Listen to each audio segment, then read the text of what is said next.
welcome to this forum for the 5th Congressional Republican candidates. The League of Women Voters and the Simsbury Republican Women's Club are pleased to be able to get together to provide this opportunity for the public to get to know the candidates who are with us tonight. And they are Mike Clark, Andrew Roraback, and Lisa Wilson-Foley. I am Carol Mulready, the chairman of the League of Women Voters of Greater Hartford, and I will serve as the moderator. The League of Women Voters is a nonpartisan political organization that encourages informed and active participation by citizens in government. We are fortunate to have several League members assisting us tonight as timers for the candidates and the question reviewers who will take your cards as you are inspired to compose a question. Just send them to the end of the row and we'll collect them. We also thank the Women's Club, particularly Mary Turner, for organizing the details of the event.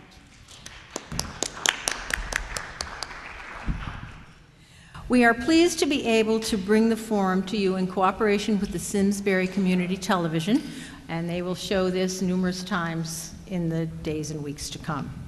The format for the evening will be what is called a cumulative time format, whereby the candidates each have a bank of 15 minutes to answer questions. They can respond as short or as long as suits them to get their message across. Each candidate will have a timer who's in the front row directly in front of them, who will hold up signs periodically to let them know how much time is remaining. They will start with 15 minutes, as I said. The first time you will be noticed that what the time is 10 minutes. So 5 minutes, and then it will go by, and then you'll get 10 minutes. Candidates are asked to stick to the issues and not engage in personal attacks. The League of Women Voters of Greater Hartford has some prepared questions, and we invite and encourage written questions from the audience. Index cards have been made available. A League member will collect them as they are composed and passed to the end of the row. Lastly, we ask the audience to hold applause once the question period begins. And then at the end of the program, you are welcome to show your appreciation to the candidates who have given their time and effort to take part in this civic life of our country. A lottery determined the response to the questions, who gets the first question in the order. And we also did a lottery for the first 2 minutes opening statements. I do ask that you turn off your cell phones so that we will not disturb the candidates in the middle of the program. So I thank you all. And we have the order for the opening statements, and I'm pleased to introduce to you Lisa Wilson-Foley will be first. Andrew Roraback will be second, and Mike Clark will be third. Ms. Wilson-Foley. Well, first of all, I am a 20-year resident of Simsbury, so I want to welcome you all to this town if you're not from here. It's a wonderful town to raise a family and live for quite a while. So thank you for being here, and thank you for the League of Women Voters, Carol and Mary Turner. It's great that they put on such a venue. You know, our country is undergoing 3 crises right now, and I believe that I'm uniquely qualified to solve some of those major issues. The first being that we have major debt. We have over $15 trillion of debt that we are putting on the backs of our next generation, of our kids and our grandkids. I believe that's immoral. And being in business, I have balanced many budgets. In fact, we do more than balance them. And I believe that leaving our federal government to not have to balance the budget and put that kind of debt on the next generation when 49 states balance their budget, when you and I balance our family's budget, it's not right. That's one thing that I would certainly go and make sure we get a balanced budget amendment and we start putting a plan in place to dwindle down that debt. The second crisis that we have is a healthcare crisis. I spent over 30 years studying healthcare. I have a bachelor's in physical therapy. I have a master's in public health from Yale, and I have 1 semester left to get my doctorate in physical therapy. So not only do I know healthcare from a policy side, I've had businesses in the healthcare field. And the last is jobs. We have a jobs crisis. I don't just talk about jobs. I've created more jobs in the past 6 months than all my Democratic opponents have in their lifetimes.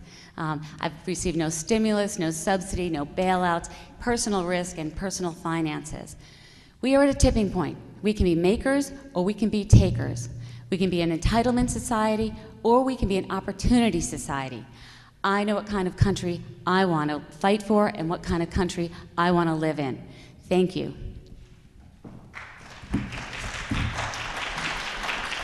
Thank you, and Mr. Roraback. Good evening.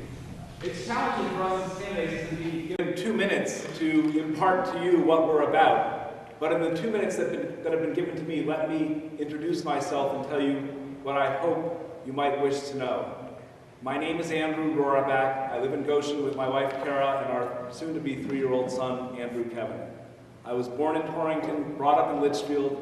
I'm a graduate of Yale College and the University of Virginia School of Law.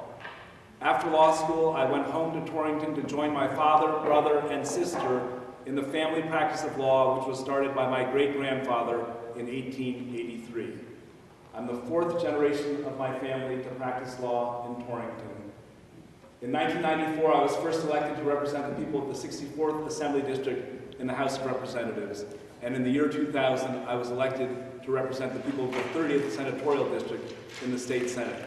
For the past 12 years, I've been serving 15 communities in the Connecticut State Senate. I was brought up in a family where boasting was not encouraged, but my handlers have told me, forget about what your parents told you. There are some things that people ought to know about you if you're running for Congress. In the 18 years that I've served the people of Northwest Connecticut, I have never missed a single vote. I've been present for 8,475 consecutive votes. The people I represent work hard. I've always believed they deserve a legislator who tries to work as hard as they do. I'm currently the Republican leader on the Finance Committee, the Senate Republican leader, and in that capacity I've had the opportunity to push back on the largest tax increase in this state's history and some unconscionable borrowing for things like the New Britain to Hartford busway. And my time is up. Thank you.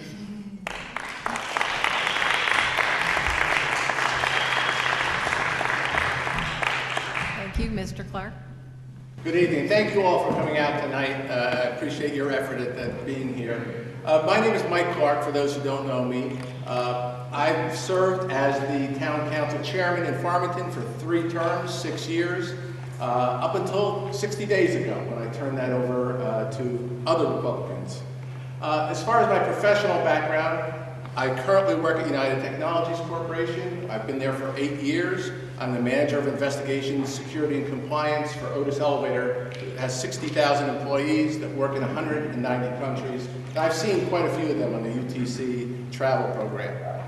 The bulk of my experience, my professional experience, has been as an FBI special agent. I served 22 years as an FBI agent, and I had a great client. That client was the United States of America. I worked here in Connecticut. I worked on a number of public corruption cases that are fairly notable. And after September 11th, I worked on a number of anti-terror cases and spent considerable time overseas on that as well. I'd like to take a second. My daughter, Colleen, is here. On the personal side, I've been married to my wife for 34 years. She's parking the car and is late, as she sometimes is over the 34 years. My daughter, Colleen, is here as well. We have 4 children. Colleen is the youngest. She's the reason I can run, because she just graduated from the University of Vermont and she's teaching at Avon. So now I got a big raise and I can afford to try to run this program. As far as the why I'm running, 30 years ago I took an oath of office. And that oath was protect and serve the Constitution of the United States. And when you look at the debt, when you look at the stagnant economy, when you look at Obamacare taking over health care in 2 years, there's so many, it has to give you pause. And so that is why I'm stepping forward, because I believe the legacy I'm going to leave my daughter and my grandchildren someday. I don't want to get you married, Colleen, so don't get there. But that legacy is not one of debt and stagnant economy. So I appreciate we'll have a lot of time to talk this evening. Thank you.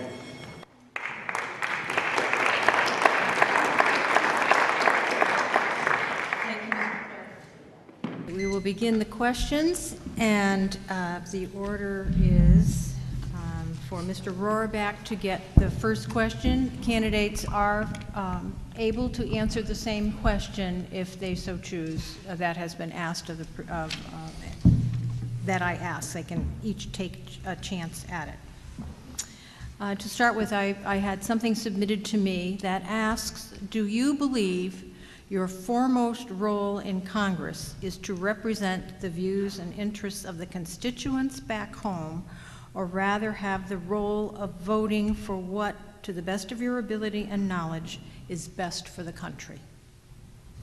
So that's Mr. Roraback. You get that first.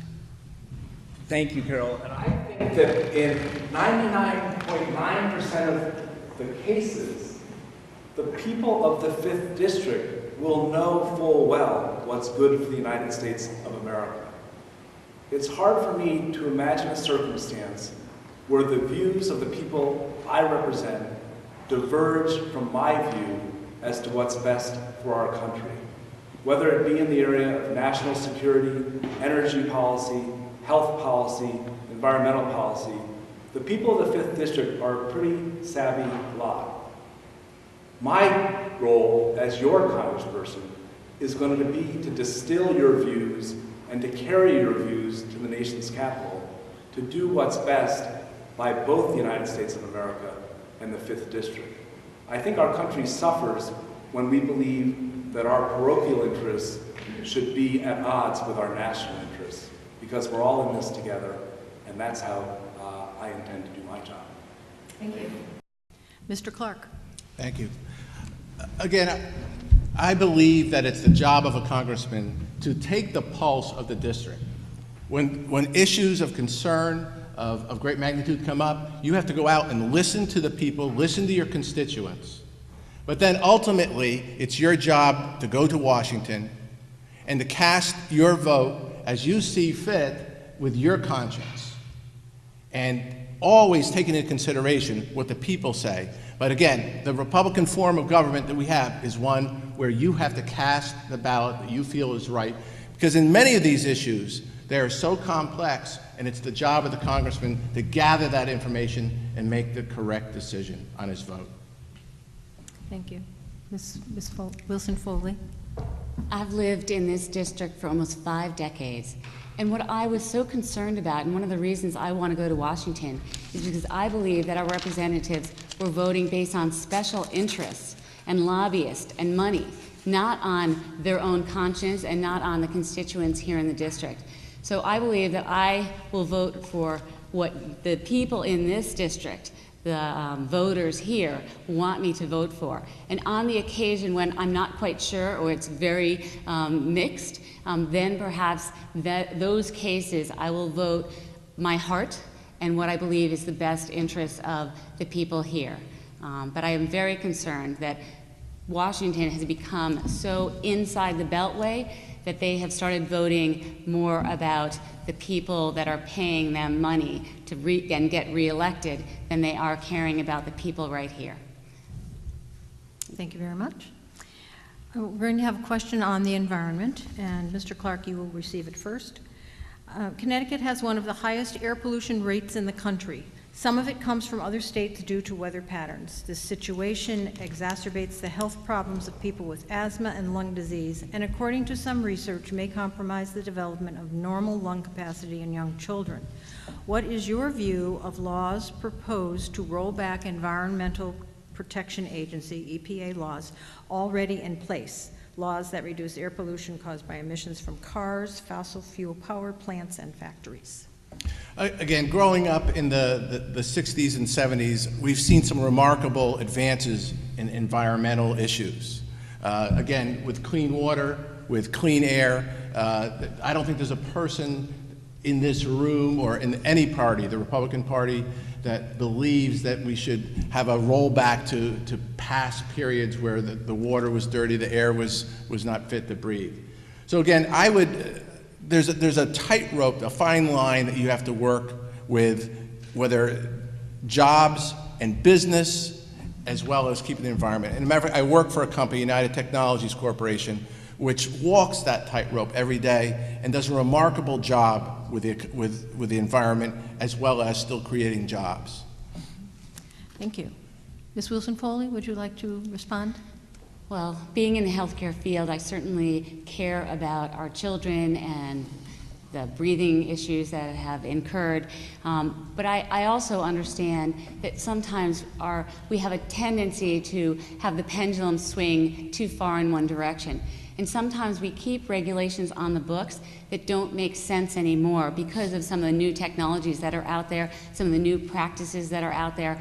So I am concerned that we don't put our businesses at such a disadvantage that they cannot compete any longer because the regulations are so onerous. It's hard to get new companies to start new products because of some of the EPA rules.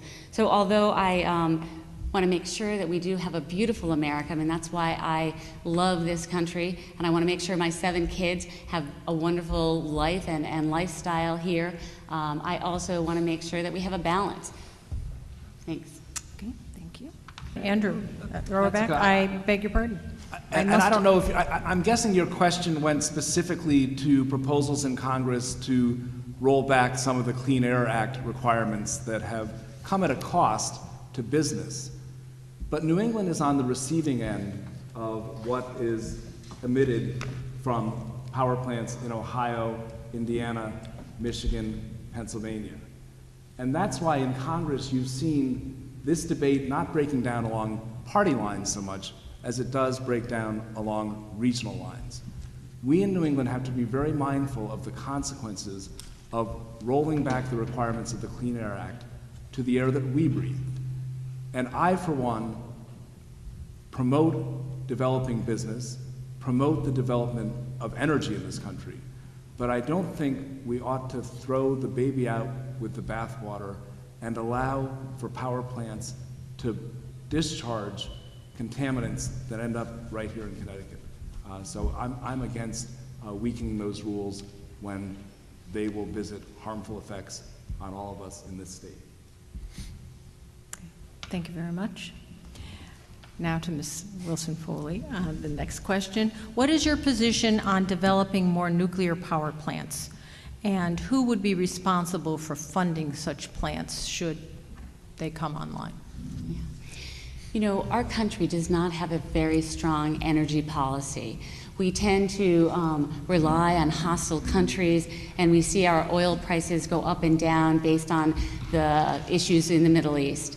I want a very strong, planned-out policy, and I believe that that's what's going to drive our country forward. It should be a job-creating business. It should be an energy insight to energy that will create jobs right here in our own country and keep us away from worrying about whether we're going for war because of oil.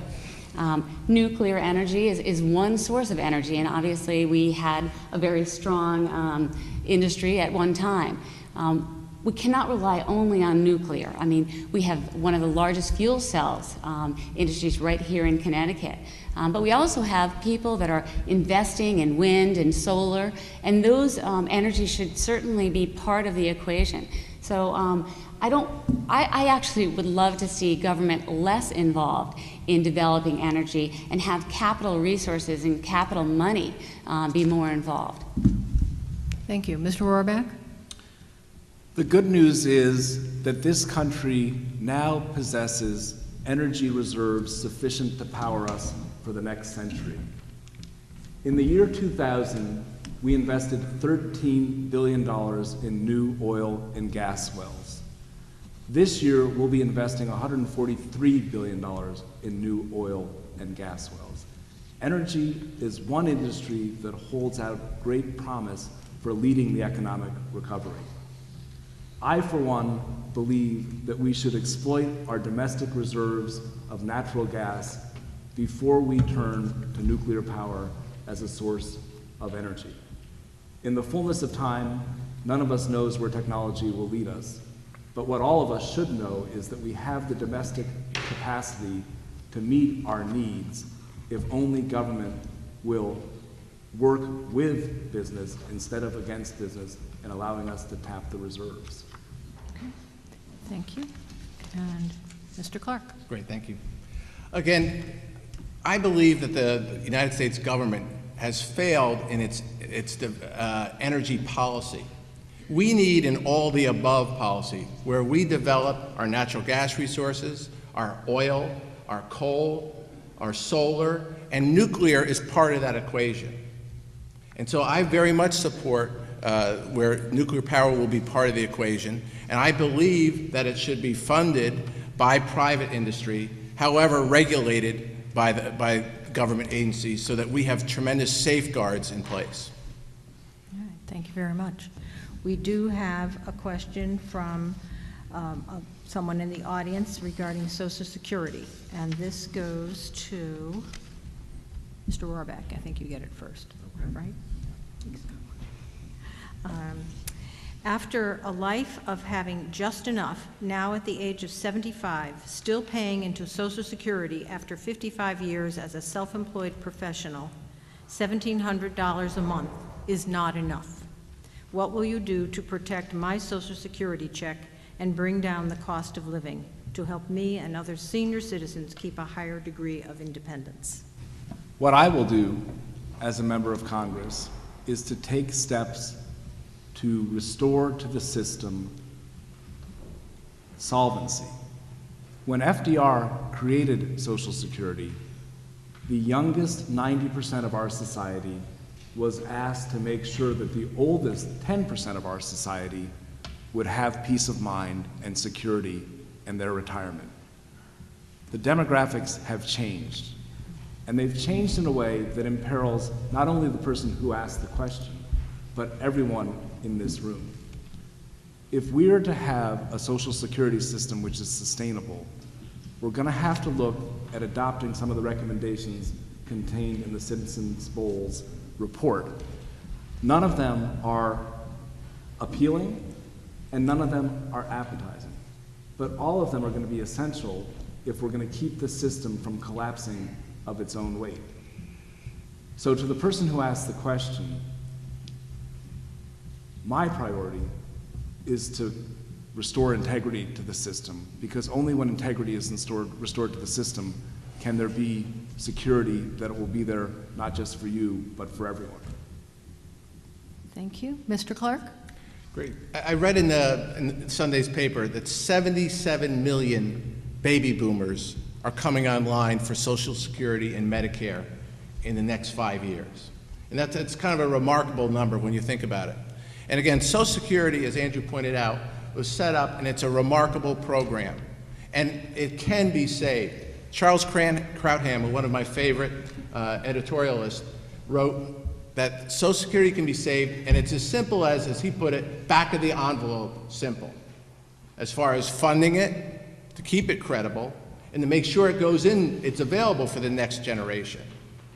Because that's exactly what we have to do. We have to take certain steps to tweak this program to make sure that it's sustainable and that it will be there for not just my generation, the baby boomers, but those that come up in the future as well. Thank you. Ms. Wilson-Foley? When I was 18, I decided to go into the field of physical therapy, and I did so because I wanted to help people. And I loved working with my elderly patients. And I would talk to them and hear their stories. And so for the person that put the question out there, the last thing I would want to do in going to Congress is to put your life savings and your plan for retirement at jeopardy. We need to take care of our seniors. They are, the hold so much of what our country is so great about. And so we do need to make sure we shore it up and we protect it. We will have to make some changes for the younger generation.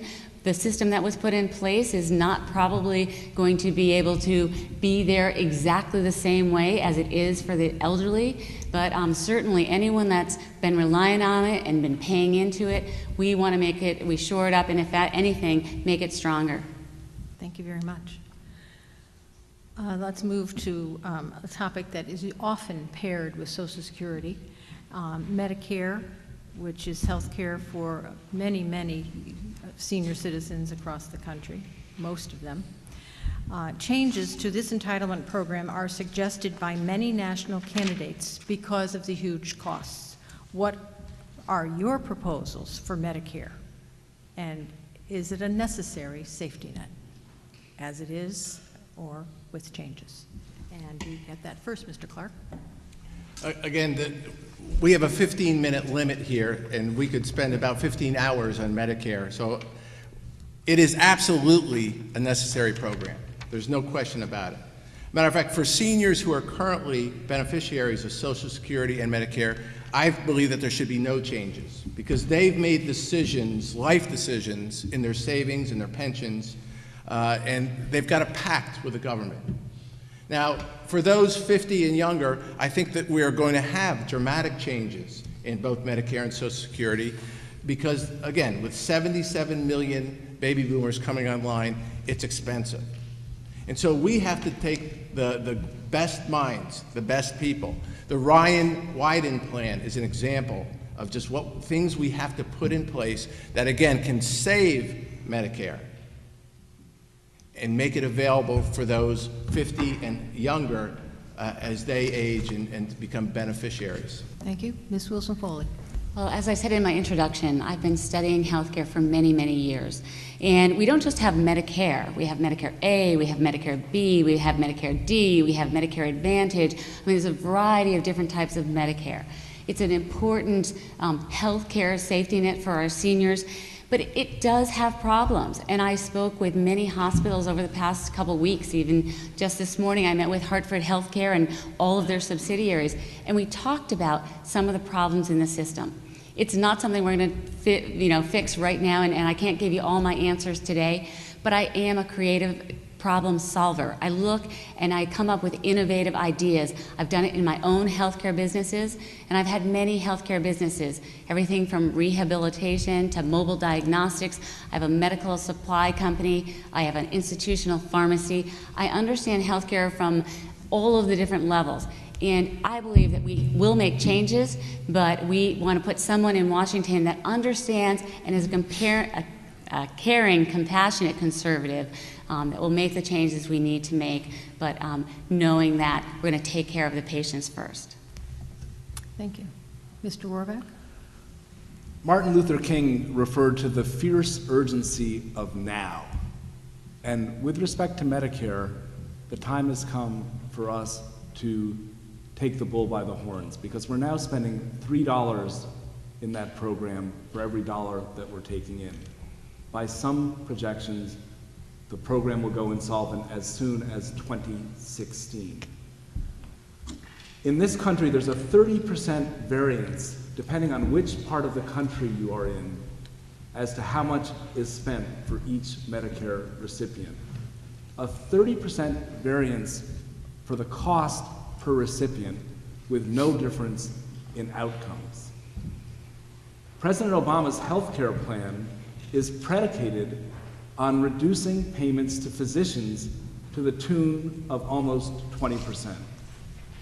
That component of the president's health care bill has been delayed repeatedly, most recently within the last month.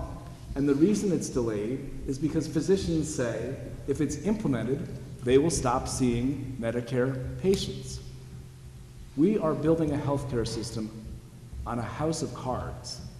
And unless and until we have a serious conversation about how to make sure that utilization is responsible, that patients have some responsibility for their care, we're going to have a system in shambles in very short order.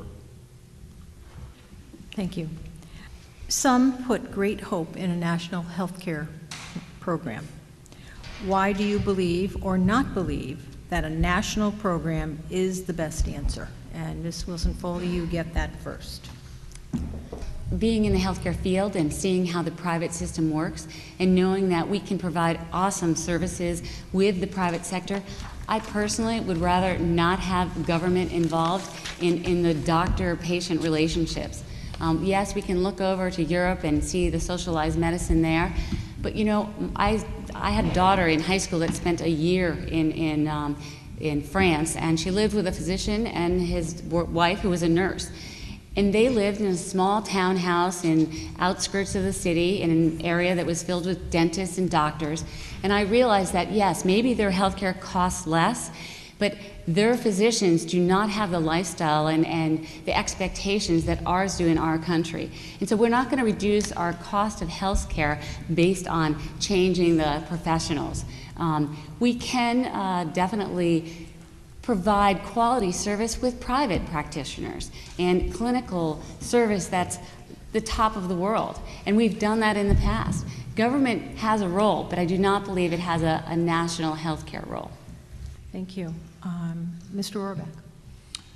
Well, government is playing a huge role in the national healthcare field because more than half of every healthcare dollar spent is either a Medicare dollar or a Medicaid dollar, where the state partners with the federal government in paying for the cost of care. That being said, the president, Obamacare is a term of art, and I guess I'll use it here because everyone knows what I'm talking about. And there are parts of it about which I would like to be pejorative, and other parts of it which I don't think it's fair to be pejorative about. But Obamacare was constructed on a series of fictions, of financial fictions, not the least of which was the so-called CLASS program, which was the darling of Teddy Kennedy. The CLASS program was a long-term care insurance program which the federal government was going to market and which was going to underwrite the costs of Obamacare. The administration has abandoned all hope of implementing the CLASS program because instead of saving the $84 billion that it projected, it would cost us money as a society.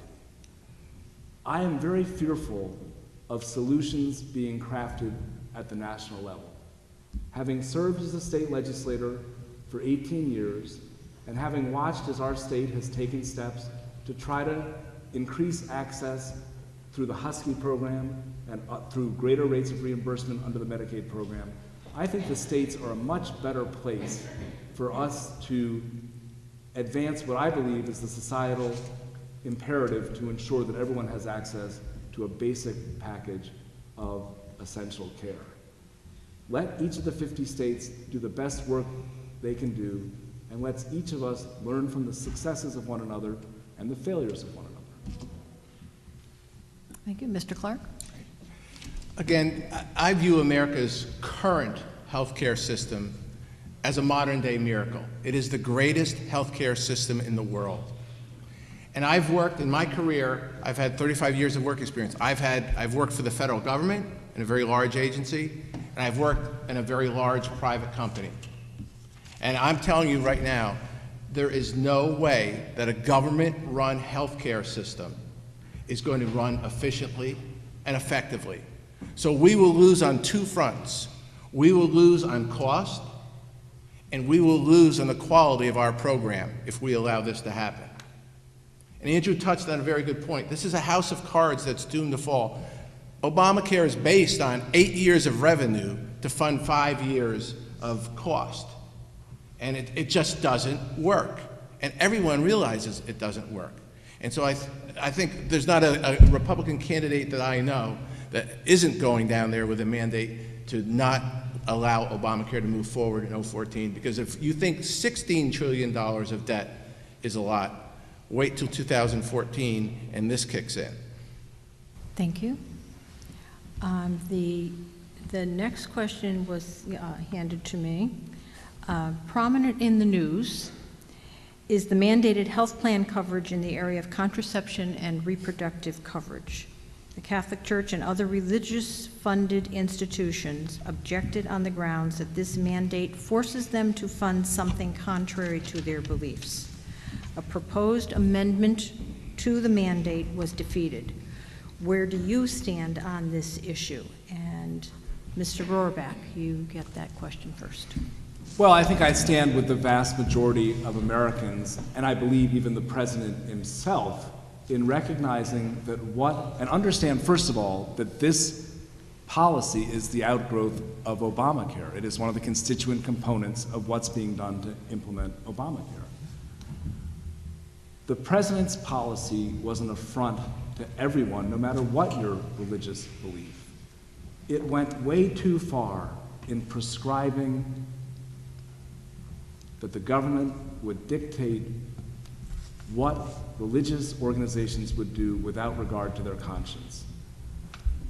I'm happy that the president has retreated, and retreated substantially on this issue. And I'm happy that the Catholic Hospital Association and others are breathing easier, knowing that what was proposed is not going to happen. I am convinced that people of goodwill working together will find a way to ensure that no religious institution will be compelled to offer coverage which is antithetical to its precepts, but all women who wish to have coverage for contraception will find a way for that coverage to be available no matter where they work. Thank you. Mr. Clark. Again, it comes back to a common theme from Washington, and that's the lack of common sense. Just why the government would be dictating to religious organizations, why they went down that road in the first place. Just there's no common sense in what's happened and the outrage that came from the church. It's just overreaching, and it just doesn't make sense. Thank you. Ms. Wilson-Foley. As the mom of 3 teenage daughters, I don't believe this issue is about contraception. It is about the First Amendment. And I believe you can't cut the First Amendment in half, but our government was overreaching, and I believe in religious freedom and liberty. So it's an issue for the First Amendment. It's not a reproductive issue or a woman's issue.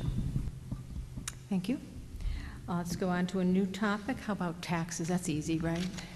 Easy taxes. The first question will go to Mr. Clark.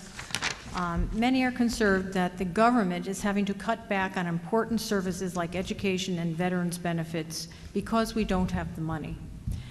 One solution that is sometimes heard is something called a financial transaction tax.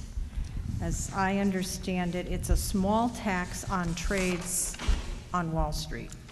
If we taxed each trade just 1/4% that could raise about $150 billion a year.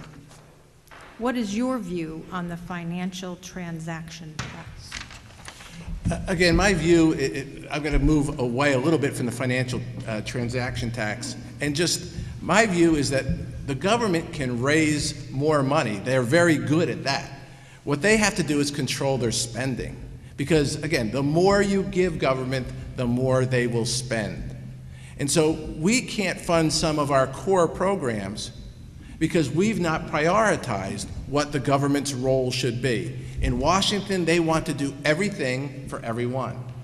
And again, one of the areas that I'm going to draw from my experience as a mayor or the chair of a town council, you're forced, just like in Simsbury, West Hartford, Avon, where many of you are from, you are forced every year to prioritize and create a budget that's passed by the voters. Imagine if the federal government was going through the same process of being voted on every year. It would never pass because, again, they are just out of control with spending. So, again, I am in favor of not taxing any further because, again, the government will just find programs that may not be priority programs to spend it on. Thank you. Ms. Wilson-Foley. Well, I'm in agreement. We have a spending problem, not a tax problem. And I would love to see our tax code reinvented and get rid of some of the archaic laws, get rid of some of the loopholes, make it simpler and fairer. And if we did that, we would have plenty of money to do the things that we want to do. But I believe our government is too big. It's gotten too big, and we are paying for a lot of bureaucracy that we do not need. So I don't want to see more taxes. I want to see more money in your pockets. Mr. Roraback. I think a financial transactions tax at this moment in time would be about the least productive proposal that we could adopt. We need more revenue in this country, but the way we're going to get more revenue is by unleashing the entrepreneurial spirit and the free enterprise system that made America the greatest country on the planet. When businesses grow, they earn more money, they pay more taxes. When people have jobs, their incomes grow, they pay more taxes. Congress just passed a 2,300-page bill called the Dodd-Frank bill. That bill is wreaking havoc on Simsbury Bank and Trust, the Farmington Bank, the Torrington Bank, the Litchfield Bank.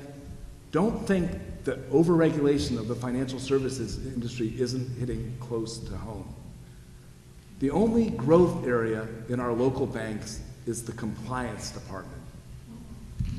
I want to see the growth in the lending department because small business people have the confidence that our country is going to support them as they invest their capital and look to the future. Thank you. You've brought up the Dodd-Frank Act, and we have a question from the audience that is based on that. Our banking system is under severe stress as a result of the economic downturn, the subprime mortgage debacle, and the intense regulatory pressure. Do you think the Dodd-Frank Act will be a remedy or a deterrent? Ms. Wilson-Foley. Oh, it definitely already is a deterrent. We are seeing banks having to merge small community banks. CBT recently was re-engaged. It came back and it had to sell out to Niagara because it couldn't survive. You know, my businesses take loans from many banks, and I talk to them on a regular basis. And we are finding, and they tell me directly, Lisa, we will loan to people that don't need the money. But if you're trying to start a business, you want to take a loan from your house, or you want to get a small loan to kick off that business, they're not going to loan to you unless you have a seasoned track record of providing, putting out there a job and a business that actually has a good bottom line. So no, I do not believe that Dodd-Frank is going to be a positive force for growth in our country. Okay. Do you wish to add anything, Mr. Roraback, from what you said before? I think it's important for people to understand that we don't fully appreciate the consequences of Dodd-Frank's because it obligates bureaucrats to engage in 230 separate rulemaking procedures. Congress has abdicated its responsibility to come up with the rules and handed over power to people that are unelected and unaccountable. The upshot of these rulemaking procedures is going to be to inhibit greatly the growth and prosperity of our financial services industry, which in Connecticut is an industry that we look to get us through some very tough times. Mr. Clark? Again, it comes back to a recurring theme for me, and that, again, is common sense in Washington, where there's not a lot of it. John Patrick is the president of Farmington Bank. He's a friend of mine. Farmington Bank used to be Farmington Savings Bank, was a prosperous, profitable bank. Farmington Bank, because of Dodd-Frank, this year has spent $1 million on compliance, their new compliance program. They did not need a penny of bailouts. They needed no help from the federal government. What they got from the federal government is a $1 million bill. So tell me, how many jobs could John Patrick create in the Farmington Valley if he could have invested that $1 million in new branches or hiring new employees to make loans to businesses? Quite a few. So for me, this legislation, after Obamacare, this would be the second piece of legislation that I would go forward and try to repeal and replace. Thank you. Let's stick with budget for the budget part of our dilemmas. In December of 2011, congressional compromises, there was a congressional compromise to cut spending. I think $3 trillion was on the table. And that means changes to a lot of programs. You have spoken, some of you, about reducing spending as very important to you. The hardest thing in budgeting is how to make cuts. First, what is your spending priority if you are elected to Congress? And second, what is your priority for a program cut or elimination? And Mr. Roraback, you get that first. Well, first, understand the pickle that we're in as a country. if we don't change our course now, in the year 2020, 92 cents of every tax dollar will be committed to Social Security, Medicare, Medicaid, and interest on the national debt. So all discretionary spending, all military spending will be competing for the last 8% of the revenue dollar that's coming in. So my priorities as a member of Congress, first has to be our common national defense. If we're not secure as a nation, nothing else matters. The second priority for me is to make sure that our transportation and infrastructure doesn't crumble before our very eyes. We as a country for too long have not made the necessary investments to sustain the infrastructure which allows our economy to grow. And education is a big priority of mine, but I think we all understand that education is funded locally with help from the state, and I don't think it's reasonable to anticipate the federal government will be doing a lot more in that area given the challenges we face with the other areas we have to deal with. Thank you. Mr. Clark.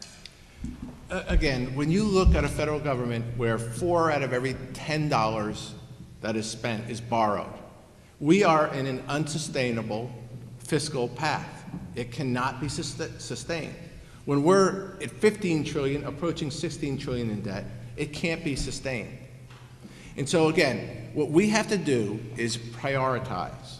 Do what every local official does, do what every state official does. What core services are most important to your constituents? What do we expect from our federal government? And so in my eyes, some of those answers are very simple. Our national defense, obviously, is a core service. Our infrastructure, absolutely a core service. But what we need to do is spend time in Washington going through budgets like we do back here in our towns and cities in this state. And that's what's not being done. And it's an absolute mandate, and I believe that the 2012 election is really the turning point. We either make that decision in this coming election cycle, or we're going to go down a path and we won't be able to turn it around. Okay. Ms. Wilson-Foley. In 2008, when our economy tanked, my businesses had to tighten their belts, and we did. We cut out every fat, we got as efficient as we possibly could, we got rid of the waste. And I looked up and I watched our state government and our federal government continue to grow. They were less efficient. They weren't looking at budget. They weren't trying to make the hard decisions that we as business people and in our family had to make. So, you know, it's interesting. Our government has already figured out where to make the cuts. There's been the Bowles-Simpson Commission. The GAO has already come out with lots of ways to make cuts. So it's not the way, it's the will and the courage of Congress. The problem is we are sending too many people to Washington that want to get reelected, so they don't want to make some of the hard decisions that we have to make. In business, I've made those decisions. I do understand what it's going to take. It's not going to be easy, but you know what? It's going to be the best thing for the future of our country. Thank you. A question has come from the audience that I think pertains well to this spending versus cuts. And this has to do with earmarks, and it relates to some other information I have as well. We hear a lot of negatives about earmarks, but are there any projects in the 5th District that you would try to get federal funding for? And so the 5th District is one aspect which is important, but we also have the whole state that you really represent. And part of what we had as a question deals with what happens if, with all the reductions that are planned for the post office, for example, and there are already legislators in Congress trying to roll back the 223 that have been asked for. And if something comes to, you know, the southeastern Connecticut with the submarine base and so on, is that an earmark? Is it protecting jobs? You know, how do you deal with these issues that you're trying to reduce debt, but it's also causing loss of jobs?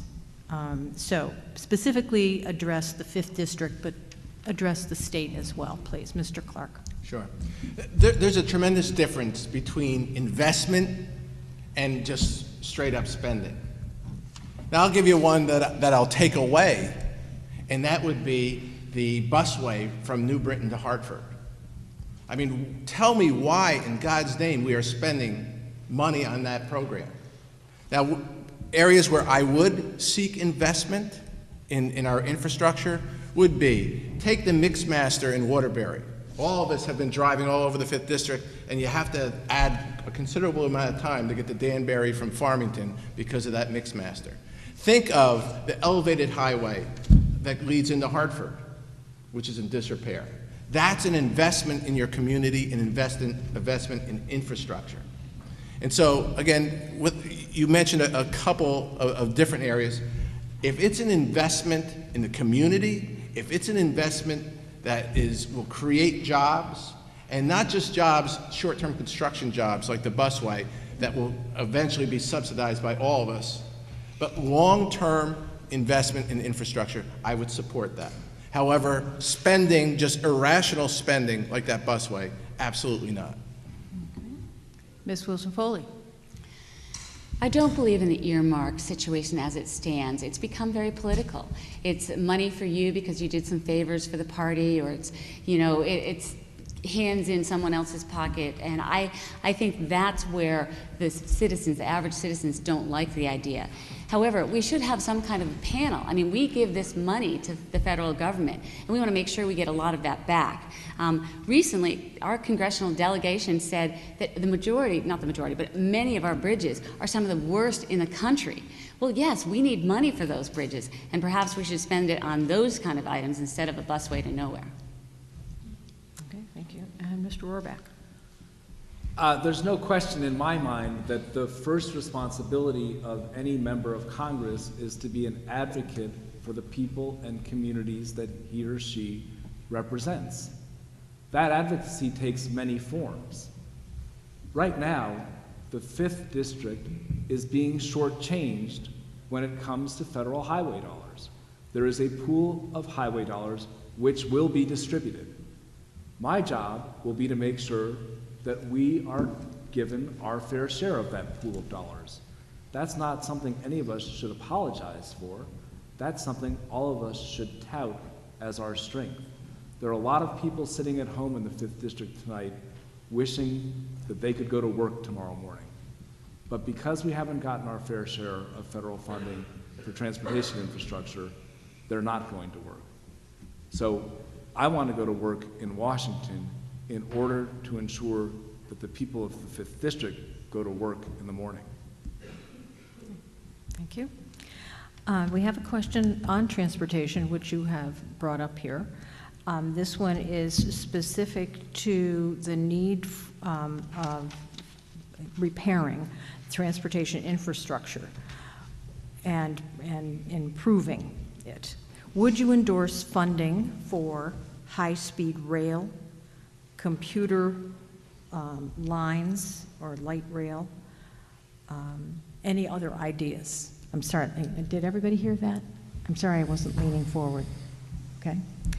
And Ms. Wilson-Foley, you are first. You know, right now, one of the biggest problems we have is our debt. So I don't believe that this is the time that we should be looking to spend more money. I think this is the time that we should reel back some of our regulations, get our economy kicking again before we start spending money on things that we're not sure are going to work. Will people actually want to get on that rail? So I'm not saying that's a bad idea and it's not something that we should continue to look at, but just this is not the time to be spending taxpayers' money when we don't have enough to meet our budget obligations as is. Mr. Roraback? Well, as I'm sure everyone knows, the state of Connecticut has already received a massive infusion of federal transportation dollars to improve the New Haven to Springfield rail line. Whether the benefit we derive from that investment will be commensurate with the cost to us as a society is very much open to doubt. The reason I voted against and spoke against the New Britain to Hartford busway serving on the State Bond Commission was because we have 247 unfunded transportation priorities in the state of Connecticut. And we allowed the Magic Bus to jump the line and commit $600 million to a 9-mile proposition when there are, in every community in this state, respectfully to Farmington, I get to drive from the Capitol home to Goshen every night. And Route 4, we could use some investments there for those of us that are trying to get through the great city of Farmington. Mr. Clark. I'll wait for that money, Andrew. I'm all ears, trust me, on that bridge. But, again, in many of the towns we live in, if you go to the budget sessions, the towns themselves have capital improvement plans that are 10 years out. So we know in Farmington, Simsbury, Avon, West Hartford, what roads are going to be paved in year 1, year 10, year 15, whatever, what bridges are going to be replaced, and the capital improvement plans. The federal government doesn't have that. They just put these Band-Aids on, like this busway, because, hey, they can spend $600,000, and it sounds like a great program, and maybe the governor loved this program. So there's no coherent national transportation plan. And when you talk, the original question was about high-speed rail. High-speed rail will work great where I grew up, in northern New Jersey, if you want to commute into New York City. High-speed rail here in Connecticut would be a failure because we will end up subsidizing it because not enough people are going to take it. And so you have to determine what area of the country, but as far as Connecticut is concerned, in the 5th District, I can't imagine an area where a high-speed rail system would be an effective expenditure of money. We're moving to foreign policy. The support of Israel by the USA is a long-standing position. What is your view on how the U.S. should handle Israel's apparent aggressive approach to Iran? And that's Ms. Wilson-Foley. Well, first of all, I am very pro-Israel. They are one of the 2 countries that support us. They have our back all the time. And so my policy is that if Israel wants and feels necessary to protect themselves in a very hostile region, then I would support them, whether continued financial aid. I know we give them about $3.2 billion a year. I would commit to continuing that and perhaps giving them other military capability if we needed to. Thank you. Mr. Clark, would you take it next? Sure. Israel is, without question, our greatest strategic partner in the Middle East. It's the one stable democracy in the Middle East. It's been an ally for decades. And so again, obviously we would, I believe that we have to support Israel. As we all know, following the news, Iran is the greatest threat right now to world peace. And some very, very difficult decisions are going to be made in the next several months concerning just how to handle their desire to develop a nuclear weapon. And so, again, the United States, we have to work very hard at putting in place, everything that we can short of military power to force Iran to drop that. Okay, thank you. I do have a very strong opinion. I visited Israel with the Aspen Institute, and after this forum, I would like to engage anyone who would like to have a thoughtful conversation about this very important issue. So we will end with this question that came from the audience, a general philosophy question. Washington is a big and complicated place, and we live in a networked world. How would you use your professional and political network to help get these things done in Washington and best help our congressional district? So those of you who want to hear Mr. Roraback will have to get him at the end of the session. Ms. Wilson-Foley. I've spent 20 years in a variety of businesses, and sometimes I've been across the table, someone wanted to buy my business or I wanted to buy theirs. We didn't have the same end goal. They wanted to buy it for less and I wanted to sell it for more. But I've had 16 different companies. Some I've bought, some I've sold, some I've founded, and I still have. And I've been able to do those deals because I know I'm going to leave a little on the table. And I'm going to keep my core principles, whether it's a certain price or a certain thing that I'm not willing to negotiate on, but I know that there are areas that I will negotiate. A lot of the work that's done in DC is in committees. I've been on many committees. I've been in very leadership roles in nonprofit organizations. I've had statewide chairmanship roles, and I do know how to work well with people. I wouldn't be able to have 500 employees that continue to work with me while I'm running for Congress. They've all stepped up. They're very excited about my campaign. They know that I will bring something very different to Washington. I have a different voice. I'm an outsider. I have not been so ingrained in the political sphere and circle. I care about what's going on Main Street. I want to go to Washington, get the job done, and come back home. We have a lot of work to do, and if we do it right, we can get more people to work. Thank you. Mr. Clark. Great. My bottom line is I'm going to bring the core principles that I've worked 35 years with. As an FBI agent, I'm going to bring integrity to Washington. And again, as a mayor of a small town of 26,000 people, I'm proud of what I did there. As far as paying off debt, I paid off 20% of Farmington's debt in my 6 years. Of creating jobs in Farmington, more people commute into Farmington than live there. We've had grand list growth. And again, we've had our Moody's AAA rating upgraded in the last 2 years. Upgraded, not downgraded, which I think is a national embarrassment, and also for the state of Connecticut to be downgraded. So rather, I'm going to bring those core principles to Washington. And I'm going to stick by them because, again, I'm not there to be a career politician. I'm not there to get a pension or to make a living down there. I'm going to Washington to represent your interests and get this tremendous, wonderful nation back on its feet and get some fiscal responsibility brought back to the United States of America.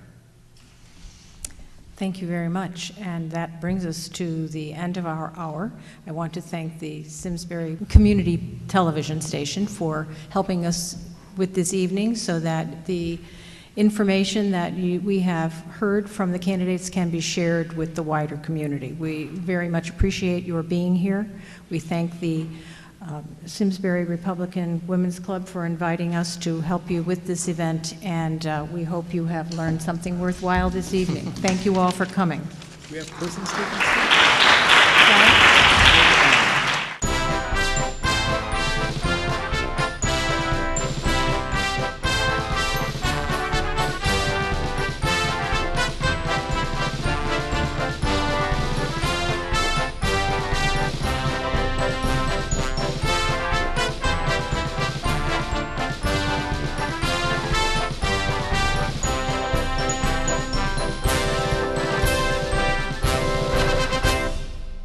Funding for Simsbury Community Television is provided in part by contributions from viewers like you.